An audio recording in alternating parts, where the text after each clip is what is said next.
Eu quero que você abra sua Bíblia no livro de Eclesiastes.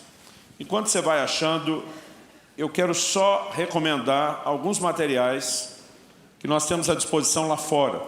Pelo foco do meu ministério, o propósito principal do meu chamado sem ensino, eu sempre estou recomendando a leitura, literatura e principalmente as de ensino bíblico. E a gente tem ali no nosso stand muito material. Não vou falar de tudo que tem lá, porque tem muita coisa boa.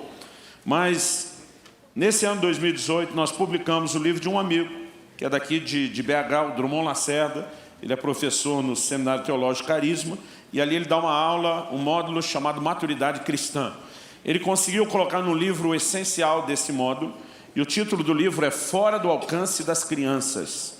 A plenitude de Deus está esperando você crescer. Em Gálatas 4, 1 e 2, a palavra de Deus diz que o filho, enquanto menor, ainda que seja herdeiro de todas as coisas, em nada difere de um escravo. Legalmente, ele é herdeiro de tudo, mas na prática não pode ter acesso à sua herança. Por quê? Porque não tem maturidade para poder exercer a gestão dela. E eu quero te dizer que em Deus não basta apenas você entender a herança que está à sua disposição. Se você não descobrir o caminho da maturidade, você jamais terá acesso à sua herança plena. Algumas coisas não se alcançam só com fé. E a herança, na sua plenitude, é uma delas. Você precisa mais do que fé, precisa de maturidade. Agora, maturidade, ela não aparece da noite para o dia, ela requer tempo. Porque no reino espiritual, assim como no natural, existem processos. Jesus diz que o reino de Deus é semelhante a alguém que planta uma semente, e ele diz, ela brota, mas primeiro vem a erva, depois vem a espiga, depois o grão cheio na espiga, mas só pode colher quando estiver maduro. Você não planta num dia para colher no outro. Logo, maturidade não vem sem tempo. Mas só o tempo resolve tudo? Também não. Porque em Hebreus 5,12 a Bíblia diz, quando vocês já deveriam ser mestres, em razão do tempo decorrido, vocês têm necessidade de que, de novo, se vos ensine os princípios elementares do reino de Deus. Se maturidade não vem sem tempo, ela também não vem automaticamente só com o tempo. É necessário que a gente possa entender alguns processos e se sujeitar a eles. E sem entendimento, essas coisas não vão acontecer. Então, esse livro é fantástico a respeito desse entendimento do que você necessita para o processo de maturidade. Ontem eu anunciei aqui um livro novo. Nós lançamos agora no mês de setembro, mas até agora, meados de novembro, a gente não divulgou muito, não vendeu o livro, porque eu estava distribuindo ele nas nossas conferências que a gente faz nas 5 regiões do Brasil, chamada Casa de Zadok. E foi só agora, a partir de meados de novembro, que a gente realmente começou a divulgação. O título do livro é O Impacto da Santidade. Compromisso profundo, resultados extraordinários. Eu tenho chamado esse livro de a obra da minha vida. Em nenhum outro material dediquei tanto tempo, tanta energia, tanta oração, tanta expectativa de fé, jejum, acreditando no que ele pode fazer pela vida das pessoas, né? E esse material está ali à sua disposição.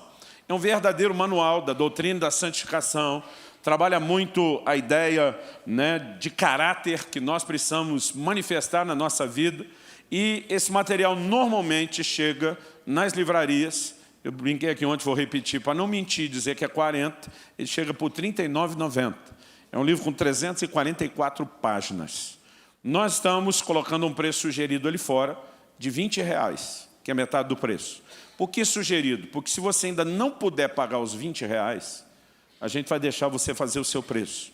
Eu não vim fazer comércio, eu não ganho nada com os meus livros. É lógico, quando a gente tem uma margem, isso nos ajuda a manter esses projetos todos do ministério. Ontem eu falei dos vídeos que gravamos em Israel. Esses dias alguém me perguntou, pastor, quem é que banca isso? Eu falei, você.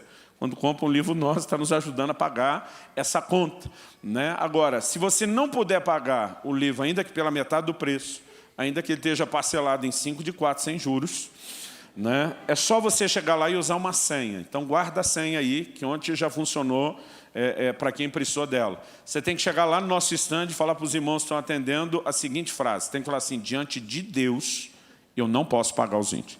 É só isso. Mas tem que dizer diante de Deus. Lembrando você que não posso é diferente de não quero, ok? Então se você não pode, eles vão perguntar, pode pagar quanto? E aí você diz o que pode. Né? De repente você diz, não, eu posso dar 15, posso dar 18, posso dar 12, posso dar 8, posso dar 5. alguma coisa nós vamos tentar tirar de você.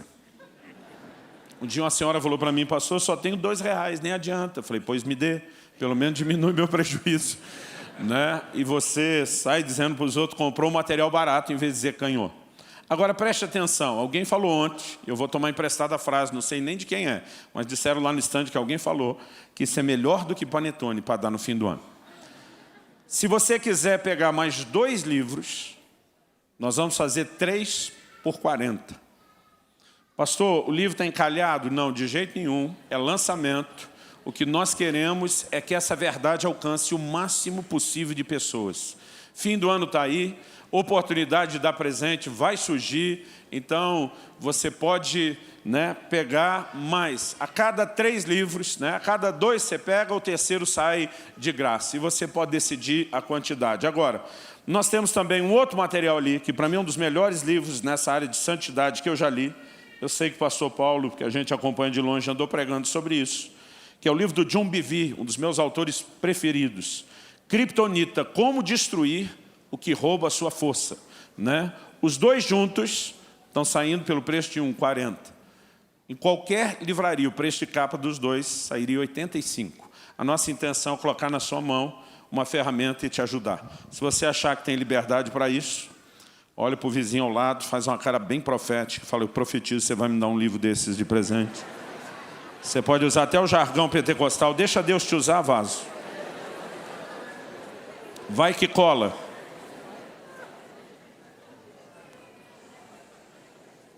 Eclesiastes 10, versículo 1. Todo mundo achou? O texto sagrado diz assim, qual a mosca morta faz unguento do perfumador exalar mau cheiro, assim é para a sabedoria e a honra um pouco de estultice. Deixa aberto, por favor, esse texto. Antes de falar de Eclesiastes 10:1, eu queria primeiro contar a história de como Deus falou comigo a partir desse texto. Eu estava no início do meu ministério pastoral, isso tem no mínimo 23 anos, porque eu lembro que eu já estava casado, mas tem menos de 20, porque minha esposa ainda sequer estava grávida do meu filho Israel, que já está, né, indo para 21 anos. Então, alguma coisa aí entre 21, 22 anos atrás, não passa de 23. Eu já estava no ministério pastoral e fui convidado para pregar um fim de semana numa igreja vinculada conosco. No entanto, eu ministraria lá o fim de semana e voltaria para o domingo à noite. Na época, a gente só tinha ainda a reunião do domingo à noite e eu estava escalado, nosso pastor principal na equipe havia me escalado para pregar no domingo. No início da semana, tentando ser responsável, sabendo a correria do fim de semana, eu procurei preparar, deixar a mensagem toda pronta, para que eu ministrasse o fim de semana tranquilo e voltasse sem nenhum tipo de preocupação na última hora. Mas eu me lembro que naquele fim de semana, enquanto ministrava fora, ao acordar no sábado de manhã, eu acordei com uma impressão no meu espírito, de que aquela mensagem que eu tinha deixado pronta e preparada para o domingo, não era a mensagem que Deus queria que eu pregasse. Era uma impressão nítida no meu espírito, não era algo na minha cabeça. E, embora eu saiba que normalmente essa é a forma simples do Espírito Santo falar conosco, o testemunho interior, a Bíblia diz que o Espírito testifica com o nosso Espírito, é uma das formas como ele fala. Eu lembro que eu comecei a orar e dizer, Deus, se é o Senhor mesmo tentando falar comigo, eu realmente estou ficando aflito. Porque eu tentei ser responsável e deixar essa mensagem pronta. Falei para Deus, ao longo desse sábado eu não tenho tempo para nada. Eu vou ministrar de manhã, de tarde, de noite. No final do evento eu tenho uma reunião com a liderança da igreja. Depois da reunião com a liderança da igreja, eu e minha esposa sentaríamos com o pastor e a esposa dele. Eu sabia que eu ia dormir entre 2, 3 da manhã, o que de fato aconteceu. Eu falei para Deus, depois de um dia de trabalho desse, com muita hora extra, eu não consigo levantar cedo no domingo de manhã. Eu falei, acordando um pouquinho mais tarde e conhecendo a hospitalidade do interior do Paraná, esses irmãos não me deixam pegar a estrada antes do almoço. E o tempo que eu tenho depois do almoço, as horas de viagem, é para chegar em cima do laço, para o meu culto e ir direto pregar. Resumindo, falei para Deus, eu não tenho tempo de preparar nada, nem hoje, nem amanhã. Então, se de fato é o Senhor tentando falar isso comigo, não basta apenas eu saber que o Senhor não quer que eu pregue a mensagem que eu deixei pronta. Eu preciso que o Senhor acelere o processo de substituí-la por alguma outra sendo que eu não tenho tempo para sentar, orar, estudar, preparar isso com calma. Ao longo de todo aquele dia, eu não tive tempo para nada, eu sequer pensei naquilo. E quando fui dormir de madrugada, mais ou menos no horário que eu previ, eu falei para Deus de novo, falei, Senhor, eu não aguento ficar acordado agora, estudando, tentando descobrir o que é para pregar. Eu não tenho tempo para isso amanhã. Então, se realmente é o Senhor falando, eu vou apelar para que o Senhor cumpra a sua promessa. Aos seus amados, o Senhor dá até enquanto dorme. Fica à vontade, enquanto eu deito o sono do justo, para falar comigo em sonho, se for necessário. E eu não sei se foi ter aplicado fé dessa forma, mas a verdade é que enquanto eu dormia, eu tive um sonho. Eu sabia que não era um sonho qualquer. Na verdade, eu ouso dizer, como falavam os profetas do Velho Testamento, veio a mim a palavra do Senhor naquela noite. Eu raramente tenho algum sonho diferente do normal, ou mesmo que faça sentido, ou que dê para dizer que é espiritual. Mas naquela noite eu tive um sonho, eu sabia que era Deus falando comigo. É lógico que já faz muito tempo, né? Mas eu me lembro a maior parte do sonho, talvez algum detalhe ou outro já possa ter se perdido com o tempo, mas eu estava em pé no meio do nada. Outro dia alguém falou para mim, pastor, defina nada. Eu falei, nada, nada é coisa nenhuma, não tinha chão, não tinha coisa nenhuma, eu estou em pé no meio do nada. Tem coisas que são difíceis explicar. E eu estou ali em pé no meio do nada. De repente eu percebo uma pessoa se aproximando do meu lado direito, por trás de mim. Ela vem e para a mais ou menos 2 ou 3 metros de distância do meu lado direito. Pastor, como o senhor sabia que estava chegando? Eu simplesmente sabia. Alguém perguntou, mas se não tinha nem chão, o senhor ouviu os passos? Não. Eu sabia no meu espírito que alguém estava se aproximando. E eu sabia exatamente que parou mais ou menos ao que eu imagino ser essa distância de 2, 3 metros. E essa pessoa falava comigo. Ela dizia, o que você acordou nessa manhã de sábado, sentindo no seu espírito está correto. É o testemunho interior, é uma mensagem do Espírito Santo a você. A mensagem que você deixou pronta e preparada para esse domingo, não é a mensagem que o Senhor quer que você pregue à igreja. Como faz parte de algo que você entende que a igreja precisa, você está liberado para pregá-la qualquer outra ocasião. Mas para esse domingo, o Senhor tem uma palavra específica. Quando ele falou isso, eu retruquei onde eu estava. Já que você está aqui, poderia me ajudar a entender o que é para pregar? Porque meio que não era para pregar aquilo, eu já sabia. Eu não precisava de tanta confirmação, né? Eu falei, já que está aqui, você poderia me ajudar a entender o que é que ele quer que eu pregue? E a hora que eu fiz essa pergunta, apareceu diante de mim esse versículo de Eclesiastes 10:1. Hoje em dia, a gente chamaria isso de uma projeção multimídia. Na época era a alta tecnologia do retroprojetor. Quem é dessa época? E eu vi esse texto projetado. Qual a mosca morta faz unguento do perfumador exalar mau cheiro, assim é para a sabedoria a honra um pouco de estultícia. Agora, não é o tipo de versículo que normalmente está grifado na sua Bíblia. Não é o tipo de versículo que está cheio de anotações, comentários ou que você sabe de cor. Normalmente não é o tipo de versículo que você olha e diz, uau, tem uma mensagem poderosa aí. Na verdade, ainda que já com a experiência de alguns anos na época pregando, eu fiquei apavorado quando eu vi o texto. Porque a minha primeira reação foi pensar, o que é que vai sair daí? E quando eu pensei isso, essa pessoa que estava atrás de mim, não sei quem é, não sei se era um anjo de Deus, não sei se era alguém virtual só do sonho, né? Mas essa pessoa me disse, há 2 mensagens nesse versículo. Uma é a literal, outra é a simbólica, profética. E diz, o Senhor quer que você pregue a simbólica, a profética. Eu honesto e sinceramente falei para ele, eu não estou entendendo nem a literal. O que dizer da simbólica? E essa pessoa, de maneira muito paciente, começou a me explicar. E diz, a maneira de você entender esse texto, talvez seja a gente lançar mão de uma didática simples e falar de um ditado popular comum entre vocês. E ele me cita o que, dependendo do lugar no Brasil, eu descobri que muda a quantidade, né? Em muitos estados, essa quantidade muda. Mas normalmente nós temos um ditado que a gente diz, fulano pode acertar 1000 vezes, mas se errar uma, reticências. Em alguns lugares, eles não falam nem de acertar 1000, é só acertar 100. Fulano pode acertar 100 vezes, mas se errar uma. Em outras palavras, essa pessoa me explicava, um pouco de coisa ruim pesa mais do que muita coisa boa. Camarada teve uma vida inteira correta, faz uma bobagem no fim da vida, vão lembrar dele pelo quê? Pela bobagem e não pelo histórico de integridade, por exemplo. Então, a partir desse versículo, ele diz, é isso que o texto está dizendo. Assim é para a sabedoria e a honra um pouco de estultício. Na verdade, algumas versões mais atuais traduziram assim, NVI, por exemplo. Assim como a mosca morta produz mau cheiro e estraga o perfume, também um pouco de insensatez pesa mais do que a sabedoria e a honra. Esse pesa mais significa o quê? Fala mais alto. Na verdade, a Nova Almeida atualizada, liberada recentemente pela Sociedade Bíblica, traduziu o seguinte: assim como a mosca morta faz o óleo do perfumador exalar mau cheiro, assim também uma pequena tolice pode ter mais peso do que a sabedoria e a honra. Ao declarar isso, ele falou, diferente do seu caso, que para entender essa explicação, eu estou lançando mão de um ditado popular. Ele diz, naqueles dias, foi usado um exemplo que todo mundo conhecia.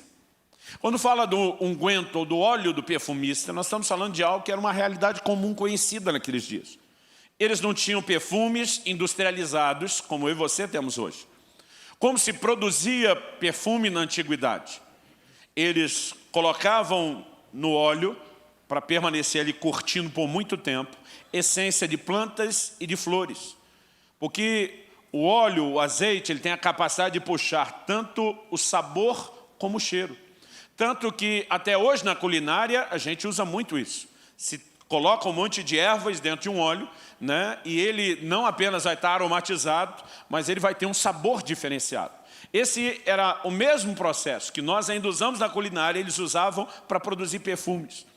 Alguns anos atrás, uns 8 anos atrás, eu estive no Egito, na cidade do Cairo, e nos levaram a uma loja de perfumes que ainda trabalha essa ideia e esse conceito antigo de perfume.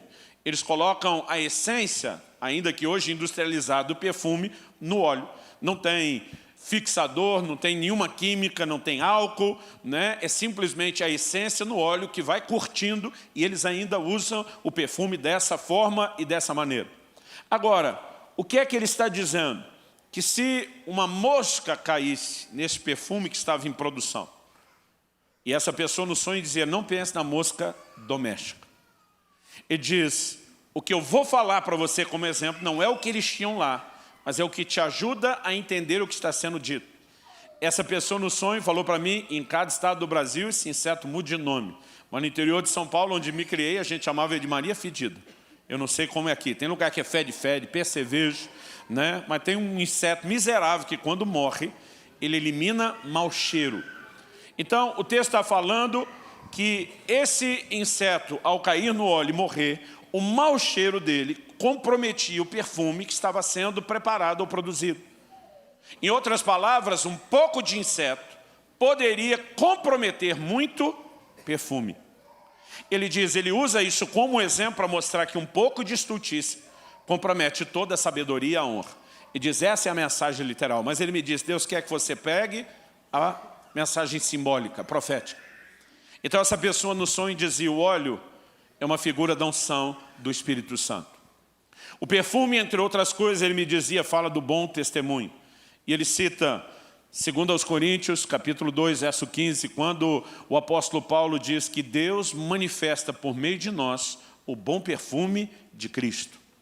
Mas ele me disse, as moscas são uma figura de impureza. É o tipo de inseto que está associado ao lixo, a corpos em decomposição.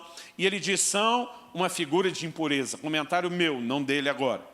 Eu penso, não é à toa que um dos nomes atribuídos a Satanás na Bíblia seja Belzebu, Senhor das moscas. E ele me disse, a mensagem que Deus quer que você pregue está relacionado exatamente com o entendimento desse aspecto espiritual e simbólico. O Senhor me disse, você vai se levantar para pregar amanhã contra as impurezas. Porque o Senhor diz, o que está faltando para a igreja do seu tempo não é unção, como muitas vezes você na oração diz, Deus, nós precisamos de unção, nós precisamos de unção. Ele diz, na verdade, o que falta para a unção de vocês é eficácia. Porque vocês estão sabotando a eficácia da unção quando permitem que impurezas toquem a unção de vocês. Ele diz, pequenas impurezas são suficientes para comprometer muita unção na vida de alguém. E ele diz, a essência da mensagem que você vai pregar amanhã depende da resposta a uma pergunta. E a pergunta que ele me fez foi, por que as moscas caíram no unguento do perfumista? E eu, honesto, sinceramente, respondi, eu sei lá, o texto só diz caiu, não diz como caiu. Mas as pessoas atrás de mim me diziam, é uma questão de lógica. Ele diz, as moscas só caíram no perfume porque ele estava descoberto, porque ele estava destampado. Se estivesse protegido, elas jamais teriam caído dentro delas. Ele diz, amanhã você se levanta para proclamar uma mensagem, chamando o povo de Deus a proteger a unção e a santidade. Proteger a unção e a santidade é responsabilidade de vocês. E eu me lembro que, antes do sonho terminar, ele me disse, enquanto fizer isso, você vai contar aquela história e aquele episódio envolvendo o seu primo. E ele me fez lembrar de algo que estava praticamente apagado na minha memória. Antes de entrar no exemplo e na história do meu primo que ele pediu que falasse, eu gostaria que a gente levasse em conta algumas verdades bíblicas, porque eu não vim aqui te pregar um sonho, eu não vim aqui te pregar uma visão. Eu estou compartilhando apenas a maneira como eu fui guiado a entender uma verdade da palavra de Deus e a aplicar isso na vida das pessoas. Em Cantares 2, no verso 15, a Bíblia fala das raposinhas, ou das pequenas raposas que destroem as vinhas. Na verdade, nós não precisamos apenas de grandes erros ou de grandes pecados para causar um efeito terrível. Eu me lembro quando era criança, as pessoas diziam, não existe diferença entre pecadinho e pecadão, é tudo igual. No sentido de separação de Deus, sim. No sentido de consequência, não. Se eu mentir para você, eu posso consertar amanhã. Se eu matar você, eu não posso consertar amanhã. E não só de consequências naturais, mas mesmo diante de Deus.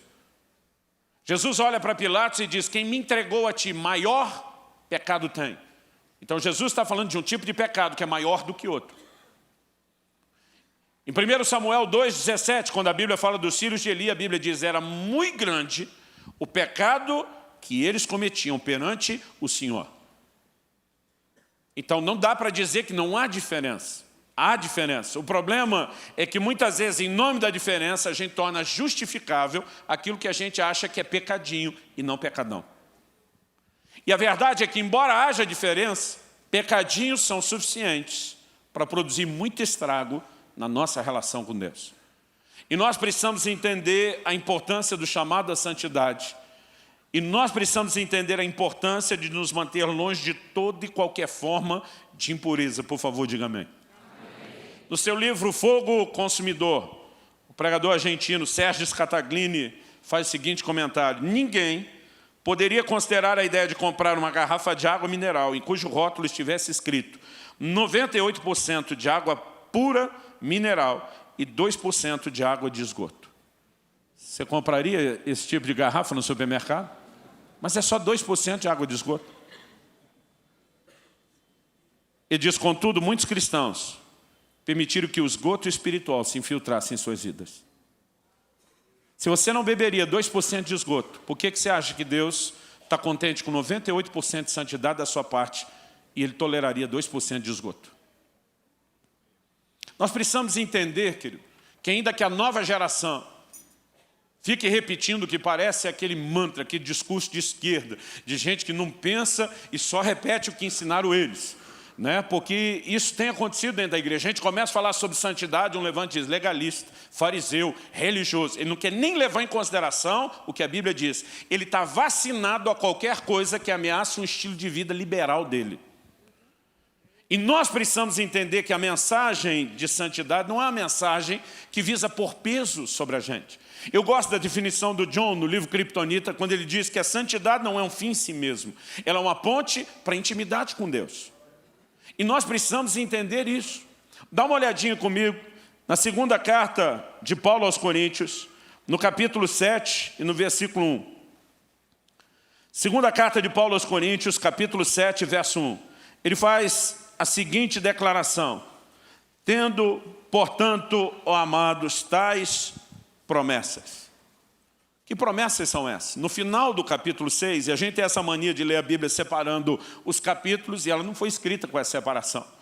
Essa separação em capítulos e depois, no segundo momento, em versículos, é posterior, só para nos ajudar a localizar.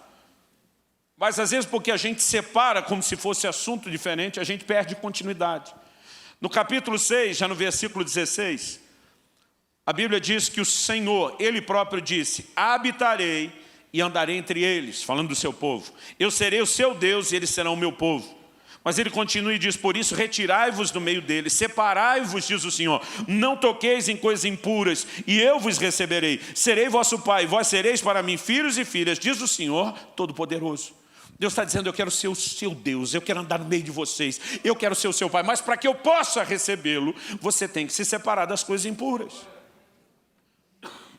Aí Paulo diz, tendo tais promessas, quais promessas? De que ele quer ser um Deus próximo. Então ele diz que nós temos que nos purificar de toda impureza, tanto da carne como do espírito, aperfeiçoando a nossa santidade no temor de Deus. Porque há uma deficiência enorme da doutrina de santificação. As pessoas hoje em dia ensinam a santificação só posicional. A Deus nos elegeu em Cristo Jesus antes da fundação do mundo para que nele nós fôssemos santos e irrepreensíveis em amor. Ok, isso é verdade. Nós temos uma santidade posicional. Mas a Bíblia também fala de uma comportamental. Não vos amoldeis às paixões que tinhais anteriormente na vossa ignorância. E ele está dizendo isso porque um novo nascimento não produz automaticamente um impedimento de eu voltar às velhas práticas. Não voltar para lá é responsabilidade minha. Eu decido ter o comportamento correto. Aliás, o texto continua e diz, pelo contrário, segundo é santo aquele que vos chamou, sede vós também santos em todo o vosso procedimento. Ele não diz na maioria do seu comportamento, ele diz em todo o vosso procedimento. Porque escrito está, sede santos, porque eu, Senhor, sou santo. Agora, isso não é Deus colocando sobre nós um peso, Ele mostrando, já que tem algumas promessas, você precisa entender o benefício e correr atrás disso. Mas, ao mesmo tempo, ele diz que a santidade tem que ser aperfeiçoada. Logo, significa o quê? Que o que eu experimentei ainda não é a obra completa. Há um desenvolvimento, há um processo, senão ele não falaria sobre aperfeiçoar a santidade.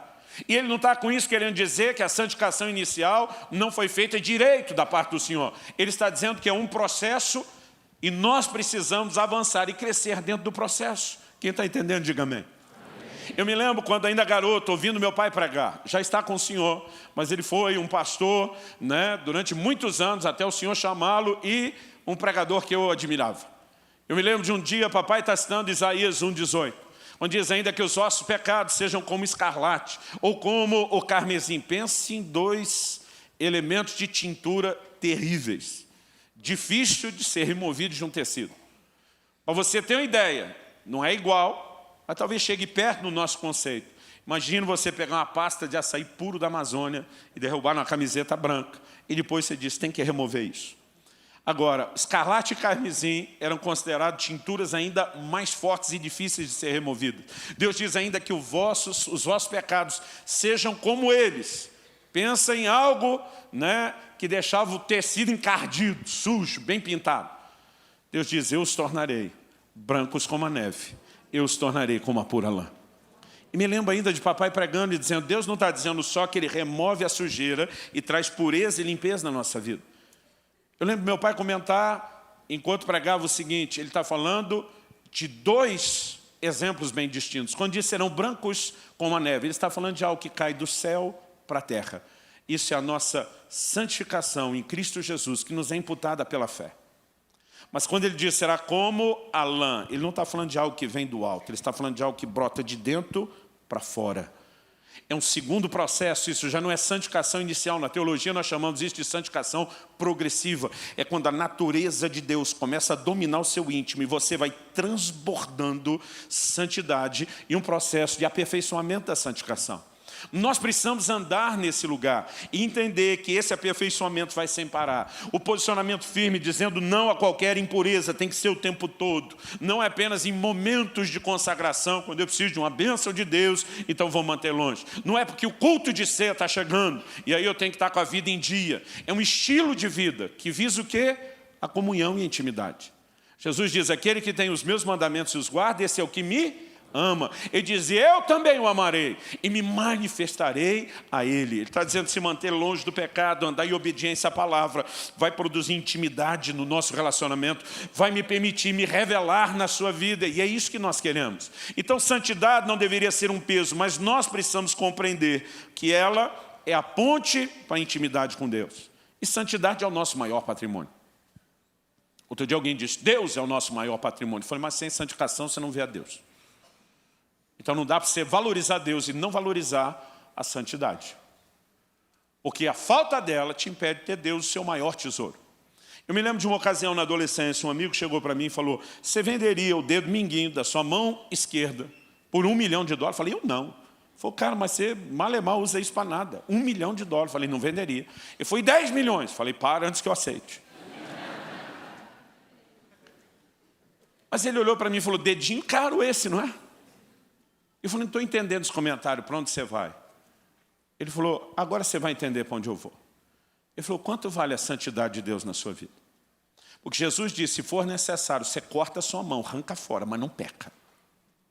Se o seu dedo vale mais do que $1 milhão e talvez os 10 milhões de dólares você ainda não cedeu, quanto vale sua mão? Ele falou, progressivamente deveria valer pelo menos uns 50 milhões. Isso se a gente contar só os dedos.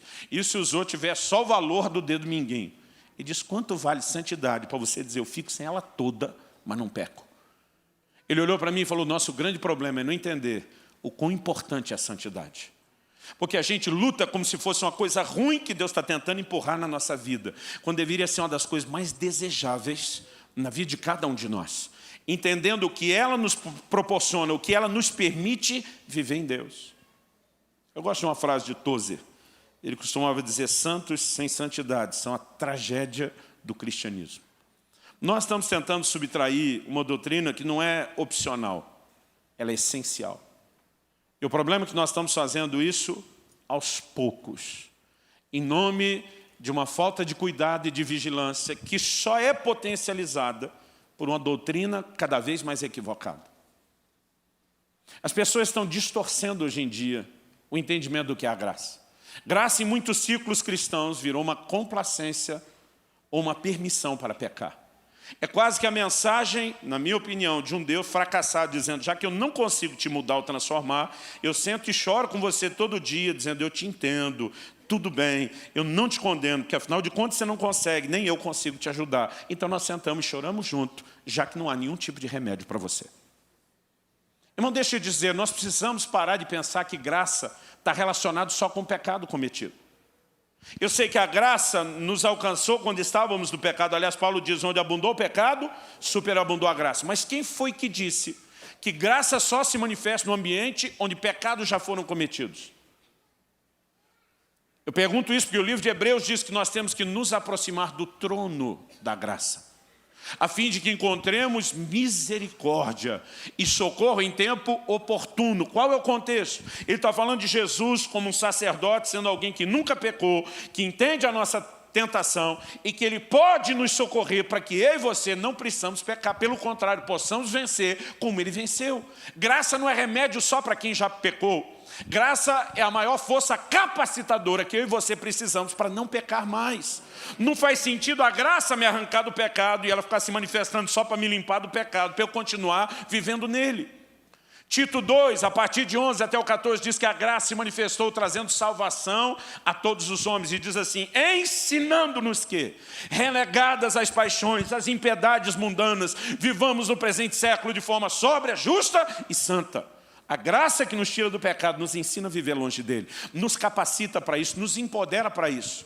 Mas quando nós passamos a desenvolver uma mensagem de tolerância, de permissão ao pecado, de que santidade não é tão importante, que na verdade é um peso ou um legalismo, e não algo que Deus nos capacitaria, nós estamos impedindo as pessoas de trilhar algo que é essencial, inegociável na sua relação com Deus.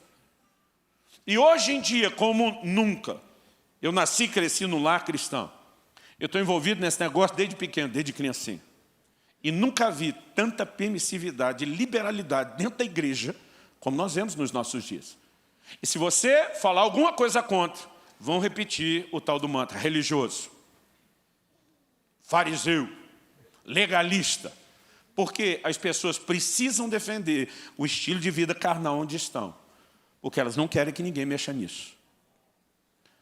Aquele dia, quando o Senhor falou, conte a história de seu primo, Ele me fez entender a partir disso algo que eu quero tentar te ajudar a entender antes de terminar. Pois bem, vamos à história. Eu tinha 12 ou 13 anos de idade na época, eu não tenho mais certeza exata da minha idade. Meu primo era um ano mais novo que eu, então se eu tinha 13, ele tinha 12, se eu tinha 12, ele tinha 11.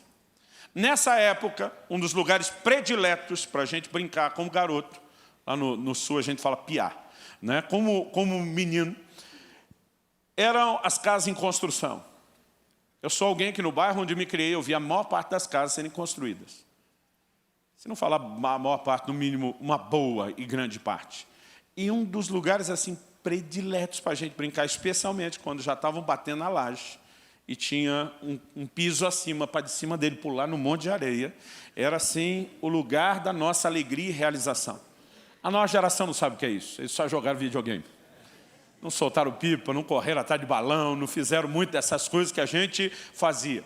Mas meu primo chega de viagem junto com a minha tia à noite.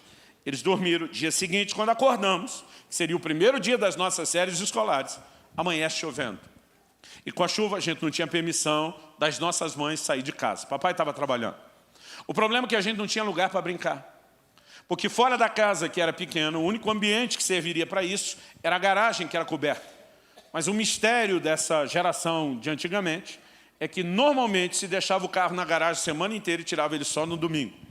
E aí você ouvia falar dos motoristas que eram os chamados domingueiros por causa disso. Eles quase não dirigiam o carro que tinha. Eu não sei por que se fazia isso. Não sei se era preço da gasolina, não sei, né, o que era a dificuldade. Mas a garagem está lá com o carro e não tem lugar para nada. E a manhã toda chovendo, e a gente em casa num tédio esperando. E aí entra a hora do almoço, chuva, e entra a tarde, chuva. E depois de um dia longo de castigo, sem a gente a lugar nenhum, lá perto, umas 4 da tarde, deu uma estiada. Quando deu, meu primo falou, bora, vamos sair. Vamos sair. E meu primo falou, só um pouquinho que estou indo me arrumar. Nem entendi o que era arrumar. Mas daqui a pouco ele volta com um tênis novo, zerado. Minha geração, quando ia usar o tênis pela primeira vez, ia aqui estrear. Quem é dessa época? Ok. Lá vem meu primo usando, e alguns de vocês não vão entender o que eu estou falando, mas outros vão. Lá vem meu primo usando um Bamba cano alto. O Bamba cano alto era uma imitação mais barata do All Star, que para nós já era só burguês que tinha, não era qualquer um não. E aí meu primo aparece com um desses cano alto. Ele tinha um cordão tão grande que a gente não sabia o que fazer com ele, era que nem que chute, amarrava na canela às vezes. Parecia aquela sandália dos romanos. E aí meu primo sai com aquele Bamba, uma coisinha creme no pé, zerado do quarto. E quando ele vem, eu fiquei impressionado. Uau! Ele falou, estou estreando. E aí quando nós íamos saindo, minha tia viu o Bamba no pé dele. Diz, onde você pensa que você vai? Ele falou, por quê? Ela disse, estou vendo o tênis novo no seu pé. Pois é, mãe, eu tenho que estrear. Ela disse, de jeito nenhum. Falei, mãe, eu nem usei ainda desde que eu ganhei. Aí disse, meu filho, esse tênis é para sair. Só a nossa geração que entendia isso. Ele dizia, eu vou sair. Ela dizia, não é esse sair que você está falando. Esse sair que nossas mães falavam é quando você vai num lugar decente, precisava de uma roupa melhor, então tinha que guardar o tênis bom para essa hora. Minha tia olha para ele e diz, choveu o dia inteiro. Eu sei muito bem onde é que vocês dois vão se enfiar. Eu sei que esse tênis volta sujo, encardido, e quem tem que lavar sou eu. Ela disse, você não vai sair com ele, mãe, pelo amor de Deus, eu prometo cuidar. Ela disse, você não tem capacidade de honrar essa sua promessa.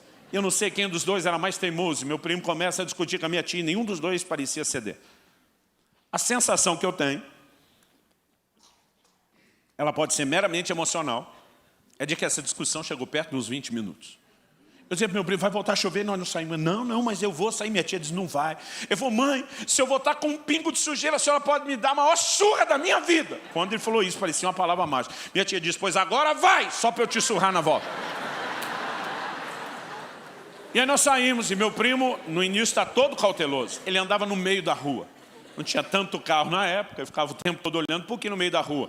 Porque o asfalto tem aquela inclinação para a sarjeta e as poças d'água estavam para o canto. Então, ele andava no meio da rua, porque ele não queria sujar o tênis. E nós fomos andando pelo meu bairro, até que meu bairro acabou. Entramos num segundo bairro, continuamos andando, olhando as coisas, conversando. O segundo bairro acabou.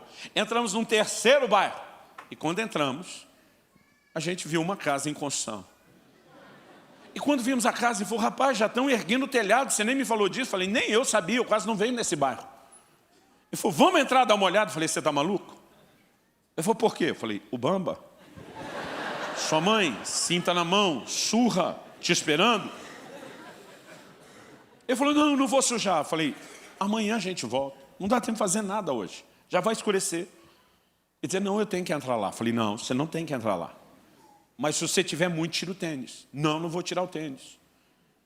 Eu falei para ele, cara, lembra da sua mãe te esperando? Não dê a ela esse gosto. Cumpra a promessa que você fez. Amanhã a gente volta. Não posso ir embora. Está chamando meu nome lá, não está ouvindo? E aí ele começa todo aquele discurso teimoso de eu tenho que entrar na casa. Eu falei, por onde você vai entrar? Era um terreno pequeno, de uns 10 metros quadrados. Talvez daqui na bateria de 10 a 12 metros quadrados. Esse terreno onde a casa estava sendo construída estava entre duas casas já construídas. Então tinha o muro das duas casas e a casa estava sendo construída no meio. No canto de cá, do ângulo de onde vocês olham, imaginando que aí é a rua, no canto de cá tinha uma pilha de tijolo, não desses furadinhos, mas daqueles maciços, que depois de um dia inteiro chovendo, aquilo escorria a água vermelha dele. Do lado da pilha de tijolo tinha um monte, eu não me lembro se de areia ou de terra, eu acho que era de areia. Do lado de lá, encostado no outro muro, tinha um monte de brita, que fala brita, aquela pedra moída. E do lado do monte de brita, se lá era areia, que era terra, se lá fosse terra, que era areia. Entre os dois montes de cada lado, o que sobrava no meio dos dois era uma poça d'água gigantesca oval. Eu falei, por onde você vai entrar? Se você for pelo tijolo, você suja. Se você for pela areia, você suja. Se você for pela água, você suja. Se você for pela terra, você suja. Se for pela brita, você suja. Não tem como você entrar. Ele dizia, tem. Eu falei, não, não tem. Ele falou, tem uma pontezinha em cima da poça d'água. A pontezinha que ele falava, ou a pequena ponte, era uma madeira dessas de construção que de fato estava atravessada por cima da poça d'água. Eu falei para ele, criatura, quando você chegar no meio da pontezinha, ela afunda com o seu peso. Não. Já calculei, acho que nem encosta. 11, 12 anos, garoto pequeno, leve. Eu falei, cara, vamos embora. Ele dizia, não posso. Além de que você tem que entender, ele me disse, que eu sou invencível. E aí meu primo resolveu fazer a travessia da ponte, ou da pontezinha. E lá vai ele pisando com toda a calma, com todo cuidado. À medida que ele vai indo para o meio, ela começa a ranger, a baixar com o peso dele. Mas ela chega perto da água, muito perto, mas não encosta. E ele, com cuidado, realmente atravessou a ponte e chegou do outro lado. Falou para mim, viu? Falei, estou impressionado. Vê o que você tem que ver e vamos embora. Ele falou, você não vem? Eu falei, não. Ele falou, mas você pode sujar o tênis. Eu falei, mas não quero ser cúmplice da sua burrice. Vê o que você tem que ver e vamos embora. Ele falou, não, você não entendeu que eu sou invencível. Eu falei, não, já entendi, você já passou. Ele falou, não, eu vou te provar. Eu passei com muito cuidado, agora eu vou voltar andando normal. E ele simplesmente vira, agora vem e vai pisando na pontezinha, andando num ritmo mais do que o normal. Com a velocidade que ele vem andando e pisando, ela vai mexendo, chacoalhando, ela baixa mais. E a parte dela começa a tocar na água, mas não a ponto de entrar dentro da água. A água não cobre a madeira. Aquilo mexe, mexe na água, ele sai do outro lado e o tênis está limpo. Ele falou, sou invencível. Eu falei, estou vendo. Eu falei, já que está aqui, vamos embora. Ele falou, não, agora eu vou passar correndo. Eu falei, criatura, lembra da sua mãe. Eu sou invencível. E ele saiu de um pique e passou correndo. Gente, ele batia o pé na tábua, a tábua batia na água, era uma água vermelha, espirrou água para todo lado, não me pergunte como. Ele chega de novo do outro lado, sem um pingo de sujeira no tênis. Eu estava começando a acreditar que ele era invencível. Eu falei, pode ver, eu estou impressionado. Eu falei, então tá bom, vê o que você tem que ver. Ele falou, não, agora eu vou passar pulando. E aí, com o perdão da palavra, mas foi a classificação que eu dei na época, a anta do meu primo vem pulando. E quando ele deu um pulo desse bem no meio, uma pensa na tábua que envergou, sumiu os dois bambas para dentro da água vermelha. Eu lembro quando a tábua volta, gente, esse negócio está bem registrado aqui. O Bamba tinha 2 furinhos do lado, a gente chamava de respiro. Jorrava água vermelha dos 2. Ele olha aquilo surpreso e diz, sujou. Quem diz, não, como é que aconteceu isso? Olha, eu não, já virei mineiro. Como aconteceu isso? Ele disse, quer saber, já que sujou mesmo? Aí da tábua onde ele está, ele pega e pula na poça. Eu acho que ele queria espirrar água em mim, não sei. Mas no que ele pula na poça, eu levei um dos maiores sustos da minha vida. Meu primo desapareceu. Eu fico imaginando o que vai ser o arrebatamento da igreja. É sério, tem uma pessoa na sua frente, sumiu. O que eu não sabia, e levou, eu acho que quase uns 2 minutos para eu descobrir, porque meu primo é o que tinha o melhor fôlego da família. Toda disputa nossa, quem ficava mais tempo debaixo d'água era ele que ganhava, porque ele chegava perto de 2 minutos de apneia. Daqui a pouco ele sai e diz, é fundo aqui. Tinha um poço lá, gente, de 1 metro por 1 metro. A tábua estava lá por causa do poço. Depois de chover o dia inteiro, o poço encheu, transbordou, virou aquela poça imensa. Mas nessa ele correr e pular, a tábua andou. E a hora que ele pula, ele acertou exatamente o quadrado, o fosso. E ele desce pelo fosso do poço. Só que lá embaixo, ele me disse que estava cheio de entulho, galho de árvore, arame. E ele enroscou. Ele não conseguia sair. Ele não tinha espaço para mexer. Ele não adiantava abrir o olho porque a água era escura. E ele, sem enxergar, ficou todo aquele tempo no desespero de soltar e voltar. Por muito pouco, meu primo não morreu afogado. Nesse dia, no sonho, aquela pessoa que está falando comigo diz, o que aconteceu entre você e o seu primo aquele dia tem que servir de ilustração quando você pregar essa mensagem. Porque muita gente dentro da igreja, hoje em dia, até que nem seu primo, ele primeiro se arrisca em algo leve, com um certo cuidado. E ele vai todo cheio de cuidado, até que ele descobre, ao olhar para trás, não deu nada não. E a partir desse momento ele vai ganhar um pouquinho de confiança, para arriscar um pouco mais. E daqui a pouco ele consegue voltar, andando um pouco mais rápido. E quando descobre que não deu nada, ele ganha um pouco mais de confiança. Ele acredita que pode correr. E quando não acontece nada, ele começa, de fato, a acreditar que ele está nesse lugar invencível. O Senhor me disse aquele dia, muitos estão confundindo longanimidade com impunidade. No livro do Apocalipse, o Senhor fala com uma certa mulher, que ele chama de Jezabel, e diz, eu dei-lhe tempo para que se arrependesse da sua prostituição. Dei-lhe tempo, isso é longanimidade de Deus. Mas Deus diz, mas ela não quer se arrepender. Por quê? Porque interpretou longanimidade como impunidade. Dá nada não. Tem muita gente hoje em dia extrapolando limites e ele acredita que a longanimidade de um Deus que espera que ele se arrependa, ele confunde isso com impunidade. Eu simplesmente posso continuar brincando. A palavra de Deus diz, de Deus não se zomba. Tudo que o homem semear, isso também ceifará. Quem semeia na carne, da carne colherá corrupção. E quem semeia no Espírito, do Espírito colherá a vida eterna. Mas o problema é que nós começamos com pequenas tolerâncias. E cada vez que a gente não vê nada de tão terrível acontecer, é como se a gente perde um certo nível de escrúpulo e começa a avançar para os demais. O Senhor me disse, a maioria dos casais que você teve que restaurar, depois de terem lidado com a dor do adultério, o Senhor diz, o adultério não aconteceu da noite para o dia.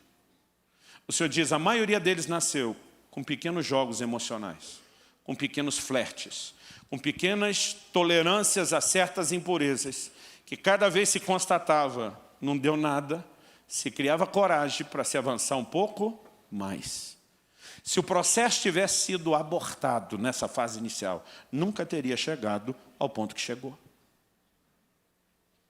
O Senhor me diz, o seu remédio não é apenas ficar levantando gente que já chegou ao fundo do poço, é ajudá-los a não chegarem lá, a não caírem lá. E o Senhor diz, uma intolerância a qualquer tipo de impureza precisa ser estabelecido no coração de cada cristão. Quem está entendendo, diga amém. Agora, se a gente não entender a perspectiva correta, e deixa eu te dizer mais, naquele dia o Senhor falou comigo, Eu não gosto de gente que deixa tudo profético. Mas, sinceramente, eu acho que tem muito exagero. Mas naquele dia, essa pessoa que falava comigo disse, o que aconteceu com vocês dois naquele dia? Foi profético. Eu perguntei, como assim profético? E diz, as atitudes de cada um de vocês dois determinaram o curso da vida de vocês. Eu falei, como assim? O Senhor me disse, seu primo nunca soube a hora de parar. E realmente ele não sabia. Meu primo me ensinou, ou tentou me colocar nisso, eu acabei não entrando na dele, a praticar o que ele chamava de adrenalina de pobre. Meu primo dizia, cara, rico paga para passar medo. Pula de paraquedas, bungee jump, adrenalina é passar medo. Se for pobre, passa medo de graça. Então, eu lembro que ele me levava na estação do metrô, na Praça da Sé, Estação da Sé, em São Paulo. Ele passava a linha amarela de segurança, alinhava a ponta do pé com o fosso, alinhava o nariz com a ponta do pé. E quem conhece o metrô lá em São Paulo, na Sé, sabe que alguns deles não param para baldeação, eles passam direto. Eu perguntei uma vez para o funcionário do metrô qual era a velocidade, estava pregando, contei essa história, estava em São Paulo, um funcionário do metrô falou, cara, tem muita gente que fazia isso lá mesmo. Eu falei para ele, você sabe qual é a velocidade do metrô? Ele falou, pastor, a média desses não param é 60 por hora. Nós temos registros de 70 e casos raros, mas chega a ter 80 por hora. Então, ele ficava 2 dedos daquele comboio de ferro passando. Se alguém esbarrar sem querer e bater com a cara, ele estava morto. E depois que o metrô todo passava, ele... adrenalina de pobre. Meu primo não respeitava nenhum tipo de limite. Agora, aquela pessoa diz, naquele dia você podia ter entrado e sujado seu tênis. Sua mãe não tinha te proibido. Não tinha nenhuma punição te esperando. Mas seu senso de coerência dizia, eu não posso ser cúmplice desse tipo de atitude. Ele me disse, naquele dia, Satanás reivindicou a vida do seu primo para que ele morresse afogado. E Deus guardou essa e várias outras vezes. Mas ele nunca entendeu a longanimidade. Ele nunca soube a hora de parar. Em agosto de 1993, eu tive um acidente de carro. E eu só estou vivo por um milagre. Eu tive um traumatismo craniano. Os médicos disseram, linguagem de gente não cristã, teu santo é forte, alguém lá em cima vela por você, todo mundo dizia, milagre, você está vivo. Mas eu fiquei 2 dias em observação na UTI e praticamente incomunicável. Quando eu saí no 3º dia, eu recebo a notícia que ninguém teve coragem de me dar. Enquanto eu estava na UTI, esse meu primo, um ano mais novo que eu, então eu tinha 20 anos de idade, ele tinha 19. Ele tinha falecido e já tinha sido enterrado. Um traficante botou uma arma na cabeça dele, obrigou ele a engolir 3 papelotes de cocaína. Ele correu para o hospital, mas antes que desse tempo de chegar para qualquer intervenção, lavagem, os papelotes se romperam, ele teve uma overdose. Eu não sei se ele teve tempo, ou se teve tempo, não sei se ele teve lucidez para se consertar com Deus, uma vez que ele conhecia a palavra e não estava vivendo ela.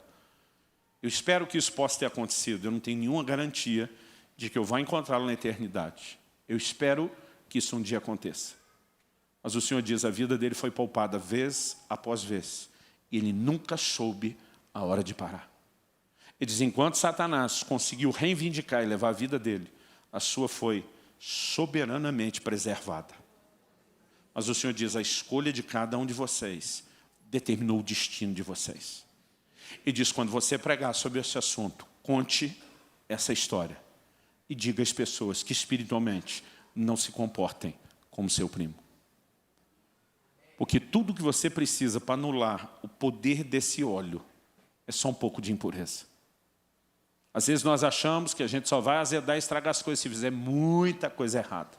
Mas basta um pouco delas. E eu queria que você ficasse em pé para parecer que está acabando.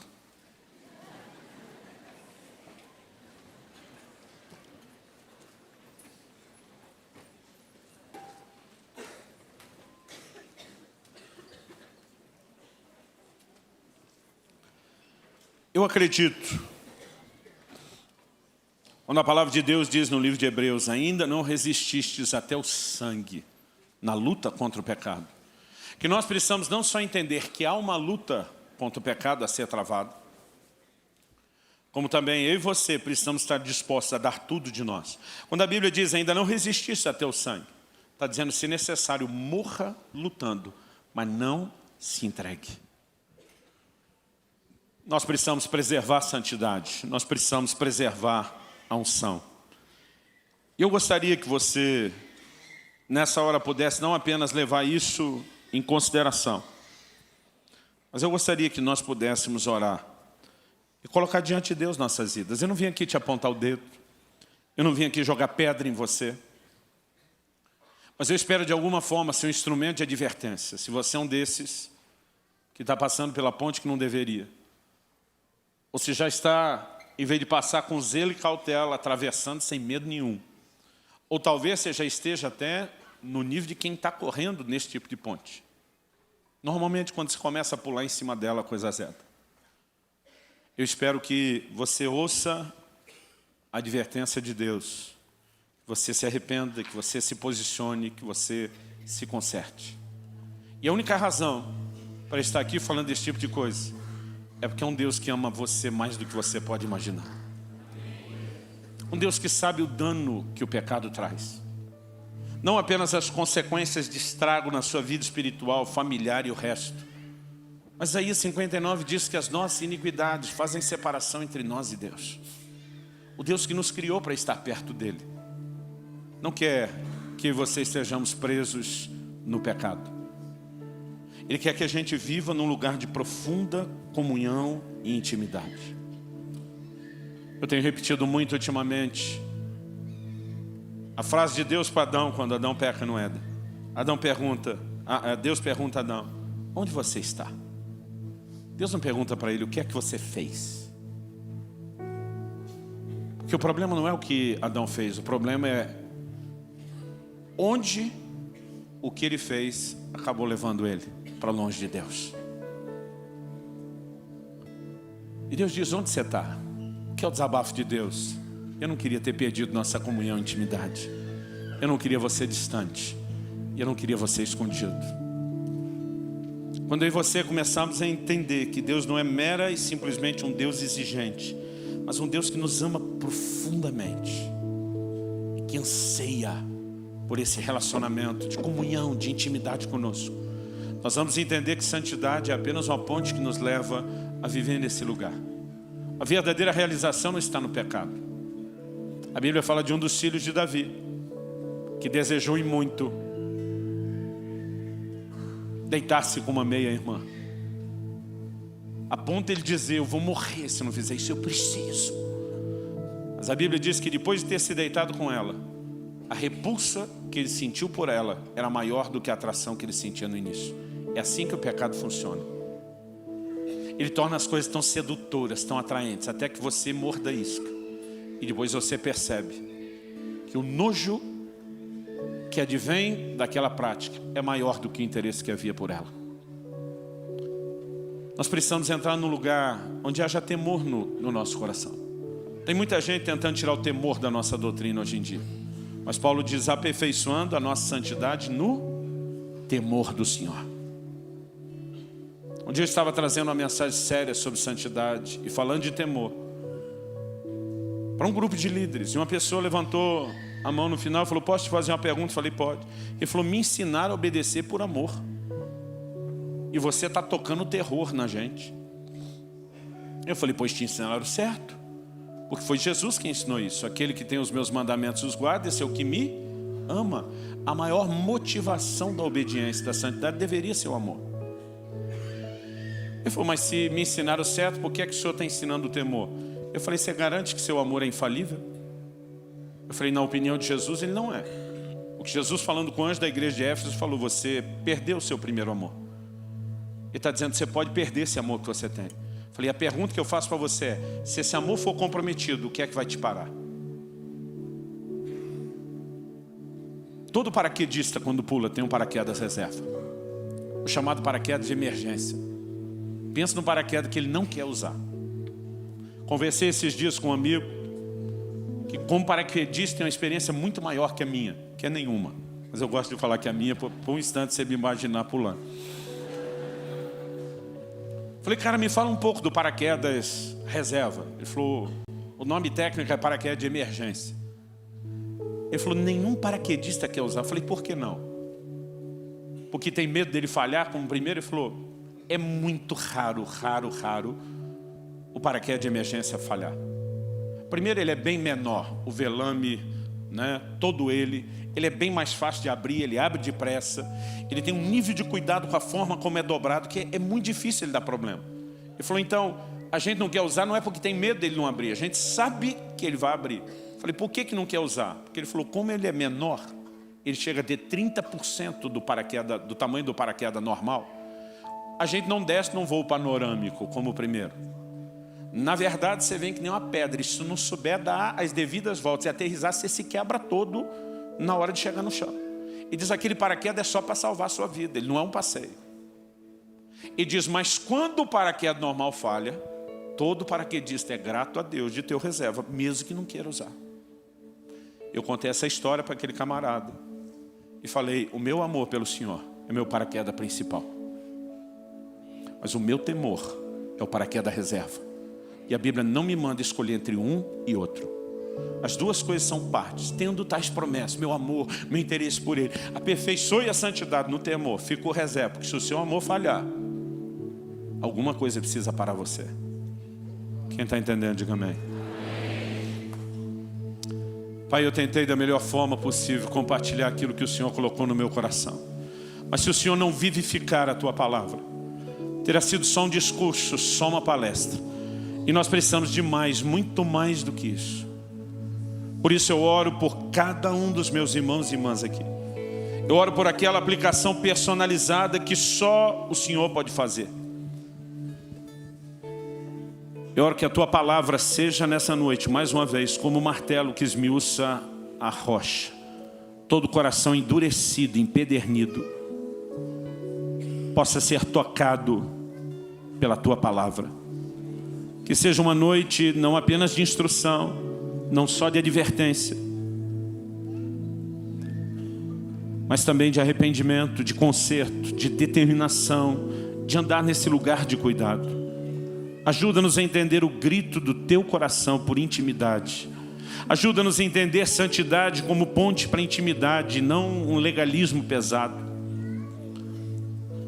Mas ajuda-nos a entender também que santidade se aperfeiçoa no temor do Senhor. Abre os nossos olhos. Nós suplicamos a Tua graça e a Tua ajuda, em nome do Senhor Jesus. Em nome do Senhor Jesus. Se você crê e concorda, diga amém. Se você recebe essa palavra, diga eu recebo em nome de Jesus.